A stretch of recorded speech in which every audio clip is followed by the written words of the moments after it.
vitu vyote fanya, lakini acha masiara na vitu vitakatifu. Mimi na mwanangu wakati letu tunakuwa ile form 6 mwanangu alinyonga ndumu na karatasi ya Bible. Alifanyaje? Alinyonga ndumu na karatasi ya Bible ile. Nyonga ndumu ndo nini? Nitabidi nikueleweshe sana. Okay, alitoa kitu mwanangu, na unajua karatasi ya Bible mwisho haina maandishi. Nyembamba hivi akaona kama ndo Rizla. Wewe mwanangu jamaa akachana. Watu mwanangu Bible yako ni imeandikwa nini? Mwanangu akachana ile karatasi, akatoa kitu. Wewe mpaka leo maisha yake yuko mweu tu. Tutakuwa tu lazima, lakini bado yuko mweu tu.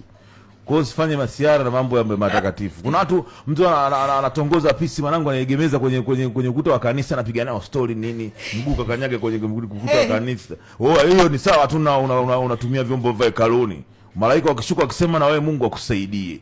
Yaani malaika anaweza akatumwa muda wote akakwambia mene tekeli na nini babu na pelesi. Kitendo cha uko zako kanisani nini ile una chat unaangalia nini una nini una beti. Hiyo ni kucheza na hekalu la Mungu ujue. Ni miayusho. Mene tekeli na pelesi.